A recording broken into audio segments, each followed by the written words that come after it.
Imagine your brain is a smartphone. Right now, running in the background, you have like dozens of high battery apps just draining your energy. Oh, absolutely. Every single minute of the day. Right. You have the mortgage app running. You've got the toddler's daycare schedule app. Yeah, the retirement savings app that's just constantly stressing you out. Exactly. Or the app that reminds you to keep your romantic relationship alive. The one that tells you the car needs an oil change. It's a lot. It is a massive, complex operating system just constantly chewing through your mental battery. Mm-hmm. But what if you could just uninstall that entire operating system? Like a complete hard reset. Yes, just replace it with a radically different interface. And that is exactly what we are getting into on today's deep dive. Yeah, because the documents we're looking at today propose exactly that kind of reset. We are exploring an architectural blueprint for a social experiment currently unfolding in southwest China. Which is just fascinating. It really is. It was founded by a figure named Xue Feng under this guiding philosophy called Life Zen Yuan. Life Zen Yuan, right. Exactly. And it essentially attempts to diagnose why modern society leaves us feeling so utterly depleted. And they didn't just write about it. They actually built a physical living model to test this philosophy. They call it the second home. Right. So our mission today is to really dig into their source text. It's this point-by-point teardown of the traditional marriage and family structure that, we all currently live inside of. Yeah, and they compare it against their completely deconstructed alternative community. And just to be totally clear up front, we aren't here to pass judgment or endorse this lifestyle at all. But, their diagnosis of modern burnout is razor sharp. It really is. And it's important to ground this in reality, right? Yeah. The text describes a real functioning community. Right. This isn't just theory. No, not at all. We are talking about roughly 50 residents right now, living in this spring-like climate spanning multiple generations. Wow, 50 people. Yeah, they have kids as young as 8 and elders over 80. They are actively testing whether human beings can exist and thrive without the traditional family unit. Listening to this initial setup, it kind of feels like this text is just going to be a massive hit piece on the nuclear family. You'd really think so, but the author is actually surprisingly neutral. Oh, really? Yeah, they don't frame traditional marriage or family as morally wrong. They frame it as just a structural choice. Okay, so it's not a moral failing to be in a traditional family. Exactly. The text openly admits that the traditional path gives you stability. It gives you a well-worn, predictable path to follow, and it provides certainty. But there's a catch. Oh, a massive catch. It demands a heavy toll in exchange, and they identify that toll primarily as survival pressure. Survival pressure. Yeah, that makes sense.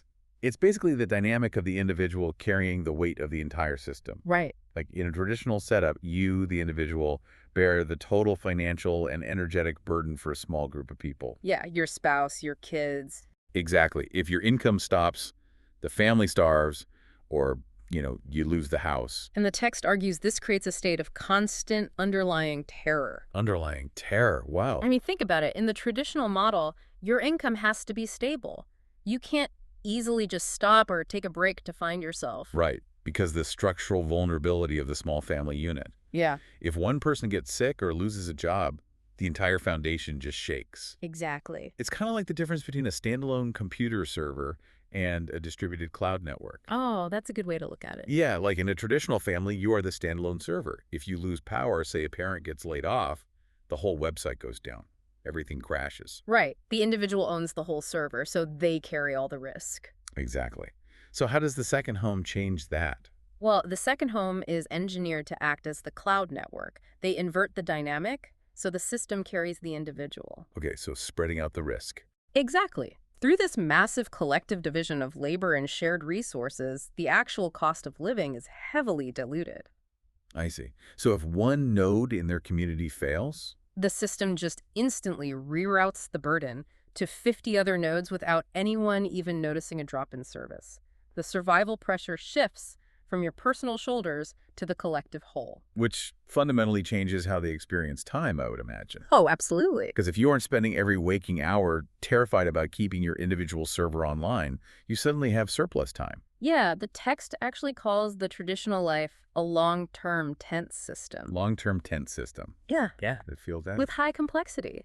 Like, every hour is spoken for by some obligation, whether it's commuting or working or, fixing the gutters. Right. So by contrast, I'm guessing they design the second home differently. Yeah, they call it a low-complexity life system. By pooling resources and eliminating the duplication of labor, time is just returned to the individual. Because 50 families aren't cooking 50 separate dinners in 50 separate kitchens every single night. Exact. But wait, if the community is absorbing all this financial risk and giving people their time back, I mean, someone still has to physically scrub the toilets and cook that food, right? Yes, of course. So how do they afford to do this without just working people to the bone? Well, they implement a strict 6-hour workday. Only 6 hours. Yeah. And the mechanism that makes a shorter workday function is extreme specialization. Okay, how so? In the second home, every resident takes on a specific job suited to their individual talents and personality. Oh, so instead of coming home from your corporate job and starting your second shift of domestic labor, the community absorbs the second shift. You got it. There are people whose specific, dedicated role is just to cook for the community. Wow. Others exclusively handle the laundry or focus entirely on cleaning or provide nursing care for the older residents. That sounds amazing, honestly.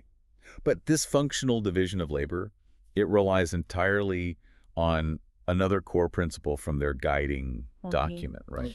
A very radical one. Residents own absolutely no personal property. None. None. The phrase they operate under is own nothing, possess everything. Just sitting with that concept for a second is wild.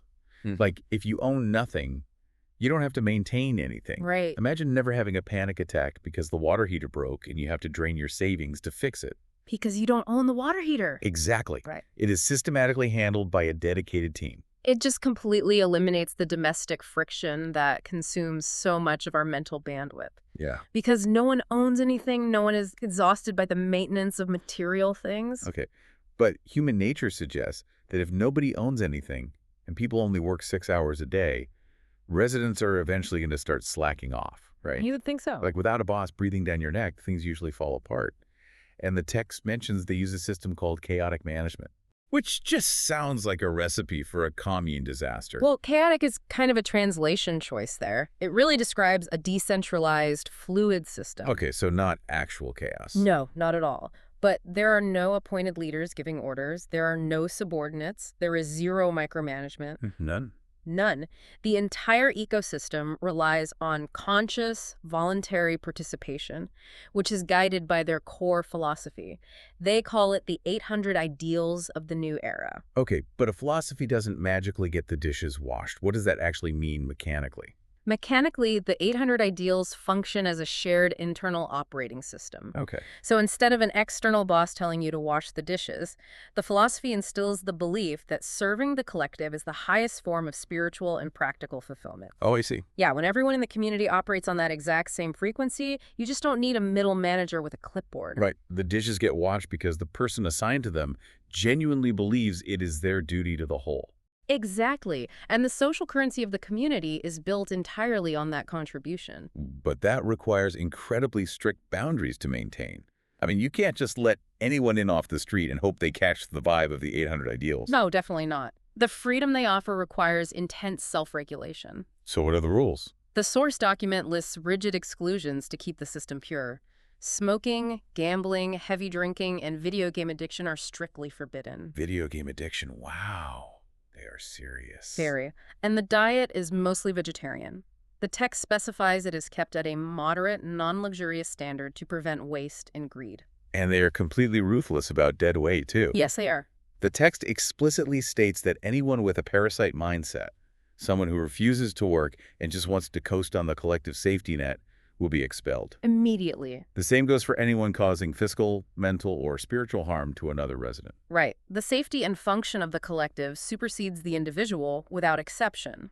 Which makes sense. Yeah. That is really the only way a decentralized management system survives without collapsing into actual chaos. Exactly. So sharing chores and treating property like a cloud network makes logical sense. We can see the math on that. Sure. But applying this exact same philosophy of non-ownership to human beings is where the text goes completely off the rails of normal society. Yeah, this is where we move into the most radical section of their philosophy, the complete dissolution of the family. Right. In the second home, the institution of marriage does not exist. There are no marital relationships at all. The author argues that traditional exclusive marriage inherently follows a downward trajectory. Yeah, that it starts with love, but because of the legal and social structure of exclusivity, it inevitably morphs. Right, into possession, then Yeah. control, and finally just exhaustion. The text explicitly blames the old system for widespread infidelity, suppression, and emotional fatigue. They argue these are symptoms of equating relationships with ownership and constraint. Exactly. So their solution is to redefine emotional connection entirely. They replace marriage with what they call non-possessive relationships. Non-possessive relationships. Yeah, connection is based on the present moment and a voluntary flow of affection, rather than a legal or moral obligation to be someone's everything forever. Meaning romantic and sexual freedom are entirely up to the individual. Yes. The text outlines that you can choose a path of celibacy, or you can choose to have multiple partners. And there's no moral judgment from the community either way, But there's a massive psychological catch. which is, You cannot be jealous. wow, good luck with that. I know, right? The community demands that you sever the link between love and ownership. The text notes that anyone who tries to monopolize, dominate, or possess a partner is actively despised by the collective. But human beings are biologically wired for attachment. I mean, if you love someone, seeing them with someone else causes visceral evolutionary pain. Oh, totally. So how does a philosophy just turn off millions of years of human jealousy? Well, the text doesn't claim to magically turn it off. It aims to socially engineer it out of you. Okay, how? By removing the financial dependence and the social expectation of exclusivity, they believe the need to possess someone basically withers away. I mean, theoretically, maybe. But the documents do acknowledge this requires an agonizing level of emotional detachment for anyone transitioning from the outside world. I bet. If you love someone, you must let them be entirely free. And if giving up the exclusive rights to a spouse is hard, giving up a child seems biologically impossible. Oh, yeah. We mentioned elder care is handled by the collective, which removes the pressure of raising children just so they can take care of you when you are old. Right. But child rearing is totally collective, too. Yes. The children in the second home are raised by the community in a diverse environment. Okay. It completely removes the massive financial and energetic burden from the biological parents. And dropping the financial stress of childcare sounds amazing. But surrendering control over how your specific kid is raised. I mean, most parents can barely tolerate how their own in-laws feed their kids. Yes. What happens when a child gets hurt on the playground? A parent's biological instinct is to charge in, take control, and protect their specific child. How does the community handle that primal drive? So in their breakdown of the reality costs for this lifestyle, the text is actually brutally honest about this friction. Okay. It openly admits that this model requires parents to systematically drop the ego-driven obsession of, this is my child, Mechanically, how do you enforce dropping the parental ego? by structurally treating the child as a member of the community first and a biological offspring second. Wow. So if a child falls off the monkey bars? The nearest adult comforts them, not necessarily the biological mother. That would be so hard. The biological parent has to stand down and let the community function. So you are trading the crushing high anxiety burden of the nuclear family unit for the support of a massive system. But the price of admission is surrendering your parental ego. You have to trust the collective more than you trust your own exclusive right to parent. Exactly.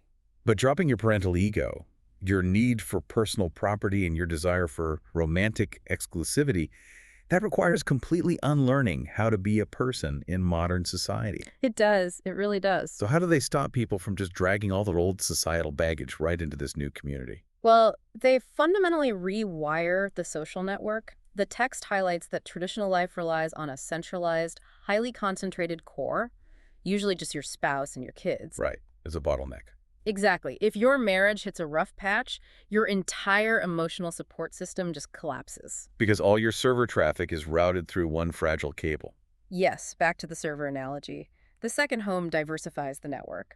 Your emotional stability is spread across friends, work partners, and the broader community. So you aren't relying on one person to fulfill every psychological and functional need. Right. And they also aggressively eliminate the friction of the outside world. Oh, this part is fascinating.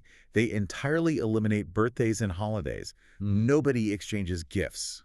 It sounds austere at first glance, but the logic is focused entirely on eliminating social anxiety and financial obligation. Yeah, the text lists all these complex social relations we deal with constantly, like stressing over preparing red envelopes full of cash for a cousin's wedding, Oh, yeah? or buying a baby shower gift, or navigating the jealousy of who got a promotion at work. The author refers to all of this as the annoying matters of the secular world. They call it the red dust. The red dust, and they just systematically wipe the red dust away. By removing those mandatory social rituals, they just remove the financial pressure and the keeping up with the Joneses mentality. Because there are no Joneses. Exactly. Everyone is on the exact same material playing field, which basically neutralizes status anxiety. Totally. Though, listening to all these rules, no personal property, no exclusive relationships, no birthdays, expulsion for breaking the rules, it is very easy to picture a dystopian cult locked in a bunker. Cut off from reality, yeah. But the source material explicitly counters that image. Right. This is not a closed-off, isolated compound. The documents clearly state that the internet and telephones are freely available. Okay, so they aren't hiding. No. Residents can contact the outside world whenever they want. And crucially, people are free to leave at any time. That's a huge point. Yeah, the door is always open if the lifestyle doesn't suit them. They are connected to the red dust, even if they don't participate in it. But when you strip away the property, the exclusive marriage, the individual parenting, and all the societal obligations of the red dust, what is actually left to do with your day? Well, according to the text, what's left is the space to actually grow. Grow in what way? They argue that the traditional structure traps humans in a survival priority system. Meaning your entire life is dedicated to earning money. Earning money, feeding the family, and frantically preparing for old age. The second home claims to be a growth-oriented system. Without the daily grind of survival, the focus shifts entirely to spiritual development, self-awareness, and experiencing joy in the present moment. Which really forces a pretty intense mirror up to our own lives. I mean, the text we've been exploring basically presents two stark choices. It does. Option A is the traditional marriage and family model. It gives you stability, certainty, and a clear path. But you pay for it with immense pressure, tight constraints, and the constant risk of losing yourself to your obligations. And option B is the second home model. It offers massive time freedom, communal connection, and virtually zero daily survival pressure. But the currency you use to buy that freedom is uncertainty, giving up control over your loved ones, and completely abandoning the very concept of ownership. The author summarizes this tension perfectly in the text. They write, some choose to work hard in the old system for a lifetime. Some choose to switch to a new system and live once. Wow. Work hard for a lifetime or live once. It is the ultimate test of what you value, more control or peace. And that leaves us with a final question for you to mull over. We started by imagining uninstalling your stress operating system. Let's take it a step further. Okay. If you were magically stripped of all your traditional burdens right this very second, no mortgage, no exclusive romantic relationship, no domestic chores, no social obligations, would you feel perfectly free? Or, without the heavy weight of those traditional responsibilities to tell you what to do every day, would you suddenly realize you don't actually know who you are?